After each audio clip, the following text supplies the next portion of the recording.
ஸ்ரீ குருபியோ நமக. அனைவருக்கும் நமஸ்காரம். நாளை நமது துன்பத்தை போக்கி இன்பத்தை தரும் அசோகாஷ்டமி தினம். இது எப்படி நமது துன்பங்களை போக்கி இன்பம் தரும் அதை தெரிந்து கொள்ளலாம். மேலும் அனைவரும் இந்த தினத்தில் அவசியம் சொல்ல வேண்டிய 2 வரி மந்திரம்.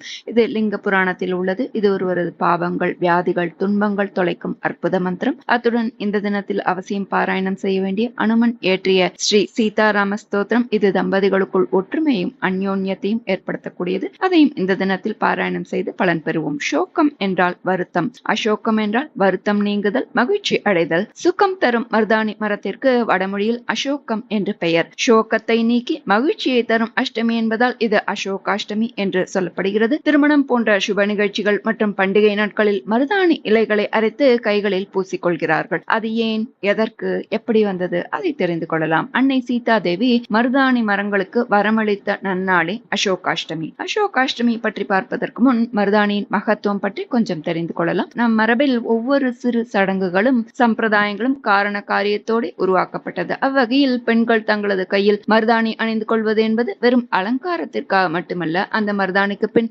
ஆச்சரியமூட்டும் அறிவியல் நன்மைகளும் ஆன்மீக முக்கியத்துவமும் புதைந்துள்ளது. மருதாணி அணிந்து கொள்வது எத்தனை நல்லதோ அதை போலவே மருதாணி மரம் வளர்ப்பதும் மிகவும் சிறப்பானது. வாஸ்து சாஸ்திரப்படி மகாலட்சுமியின் அம்சமான மருதாணியை வீட்டின் முன் வளர்த்து வர சகல விதமான ஐஸ்வர்ய பாக்கியம் கிட்டும். மேலும் மருதாணி என்பது சுக்கிரனின் அம்சம். அறிவியல் ரீதியாக பார்த்தால் மருதாணி மிகச்சிறந்த கிருமிநாசினி. உடல் சூட்டை தணிக்கிறது, பித்தத்தை குறைக்கிறது, பாக்டீரியா கிருமிகளிடமிருந்து நம்மை பாதுகாக்கிறது. இது அழகையும் பொலிவையும் மங்களத்தையும் ஐஸ்வர்யத்தையும் தருகிறது. எனவேதான் வீடுகளில் திருமணம், திருவிழா உள்ளிட்ட பல்வேறு பண்டிகை மற்றும் விசேஷங்களின் போதும் பெண்கள் கைகளில் மருதாணி வைக்கின்றனர். இந்த மருதாணியை பெண்கள் மட்டுமல்ல ஆண்களில் வைத்து பலன் பெறலாம். தலைமுடிக்கு நல்ல ஊட்டச்சத்தை தரக்கூடியது. சருமத்தின் ஹெல்மெட் என்றே சொல்லலாம். மேலும் மருதாணி அணிபவருக்கு அது சிவக்கக்கூடிய நிறத்தை வைத்தே அவர்களின் உடல்நிலையை இயற்கை வைத்தியத்தில் கணிக்க முடியும் என்றும் சொல்லப்படுகிறது. இப்போது நாம் மருதாணி குறித்து சொல்லப்படும் புராண கதை தெரிந்து கொள்ளலாம். சீதையை கவர்ந்து இலங்கையில் கொண்டு போய் ஒரு மலர்ச்சோலையிலே சிறை வைத்தான் ராவணன். அது மலர்ச்சோலையாய் இருந்தாலும் சீதையின் உள்ளம் ராமனை பிரிந்த வருத்தத்தால் அனலாய் சுட்டது.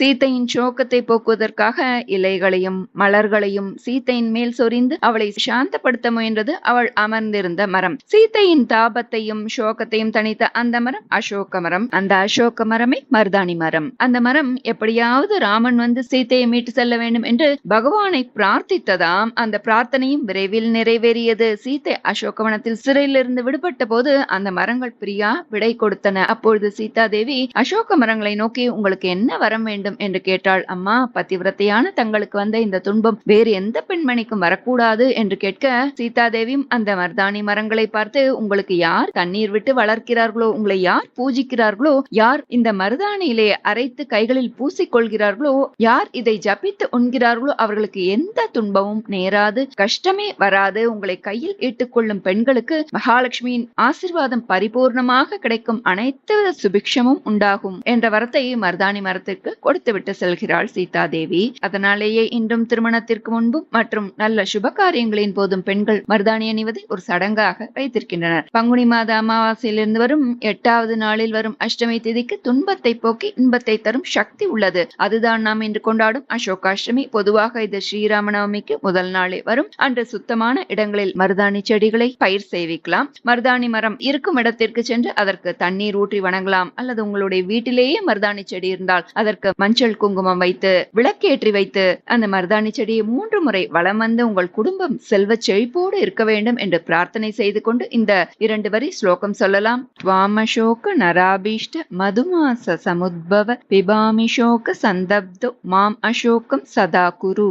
ஓ மருதாணி மரமே, உனக்கு அசோகம் அதாவது துன்பத்தை போக்குபவன் என்ற பெயர் அல்லவா? மது என்னும் வசந்த காலத்தில் நீ உண்டாகி இருக்கிறாய். நான் உனது அருளை பெறுவதற்காக உனது இலைகளை எடுத்துக் கொள்கிறேன். பலவித துன்பங்களால் சூழப்பட்டு எரிக்கப்பட்டவனாய் இருக்கும் என்னை எனது துன்பங்களை எல்லாம் விலக்கி வசந்த காலம் போல் எவ்வித துன்பமும் இல்லாமல் எப்போதும் என்னை நீ காப்பாயாக என்பதே இதன் பொருள். இதை சொல்லி மருதாணி இலைகளை எடுத்துக் கொள்ளலாம், சாப்பிடலாம்னு சொல்லப்படுறது. இதனால் நமது உடலில் இருக்கும் பற்பல நோய்கள் நோய்கள், துன்பத்திற்கு காரணமான பாபங்கள் விலகுகிறது என்கிறது லிங்க புராணம். முடிந்தவரை அனைவரும் இந்த தினத்தில் கையில் மருதாணியை அரைத்து கொண்டு விட்டு இந்த வழிபாட்டை செய்ய முயற்சிக்கலாம். அதனால் கிடைக்கும் பலன் என்ன தெரியுமா? உங்கள் வீட்டில் ஐஸ்வர்யம் பெருகும், பண கஷ்டம் தீரும், கடன் சுமை குறையும், குடும்ப ஒற்றுமை அதிகரிக்கும், மேலும் உங்கள் குடும்பம் மேலோங்கி தழைத்து நிற்கும். அரைத்த மருதாணி நீங்கள் மட்டும் வைத்துக் கொள்ளாமல் மற்றவர்களுக்கும் கொடுக்க, அவர்களும் அதை கையில் வைத்துக் கொண்டு மகிழ்ச்சி அடைவார்கள். அவர்களது கஷ்டமும் தீரும். அதற்குண்டான புண்ணியம் நிச்சயம் உங்களை வந்து சேரும். இதனால் சாக்ஷாத் அந்த மகாலட்சுமி தேவி, சீதா தேவியின் அருள் நிச்சயம் பரிபூரணமாக கிடைக்கும். அடுத்து இந்த தினத்தில் அனைவரும் சொல்ல வேண்டிய ஹனுமன் இயற்றிய ஸ்ரீ சீதாராம ஸ்தோத்திரம் பார்க்கலாம். இதை பக்தி ஸ்ரத்தையுடன் சொல்பவரது விருப்பங்களெல்லாம் பூர்த்தியாகும், தம்பதிகளுக்குள் அந்யோன்யம் ஏற்படுத்தும், பிரச்சனைகள் நீங்கும்,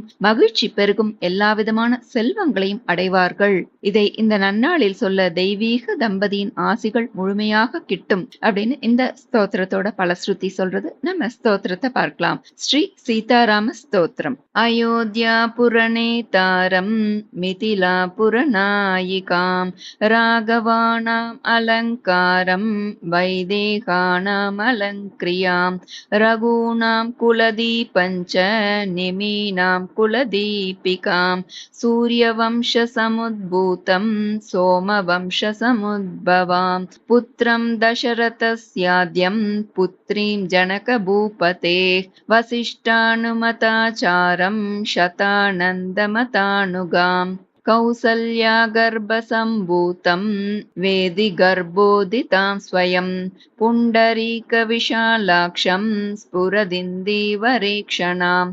சந்திரகாந்தானனாம் போஜம் சந்திரபிம்போபமானனாம் மத்தமாதங்ககமனம் மத்தஹம்சவதூகதாம் சந்தனார்த்ரபுஜா மத்யம் குங்குமார்த்ரகுச்சஸ்தலீம் चापालङ्कृतहस्ताब्जं पद्मालङ्कृतपाणिकां शरणागतगोप्तारं प्रणिपादप्रसादिकां कालमेघनिभं रामं कार्तस्वरसमप्रभां दिव्यसिंहासनासीनं दिव्यस्रग्वस्त्रभूषणाम् अनुक्षणं कटाक्षाभ्याम् अन्योन्येक्षणकाङ्क्षिणौ अन्योन्यसदृशाकारौ त्रैलोक्यगृहदम्पती इमौ युवां प्रणम्याहं भजाम्यद्य कृतार्थताम् अनेन स्तौति यस्तुत्यं रामं सीतां च भक्तितः तस्य तौ तनुतां पुण्या सम्पदः सकलार्थदाः एवं श्रीरामचन्द्रस्य जानक्याश्च विशेषतः कृतं हनुमता पुण्यं स्तोत्रं सद्यो विमुक्तिदम् यः पठेत् प्रातरुत्थाय सर्वान् कामान् अवाप्नुयात् इति श्री हनुमत्कृत श्री सीताराम स्तोत्रं सम्पूर्णं. श्री गुरुभ्यो नमः. हरिः ओम्.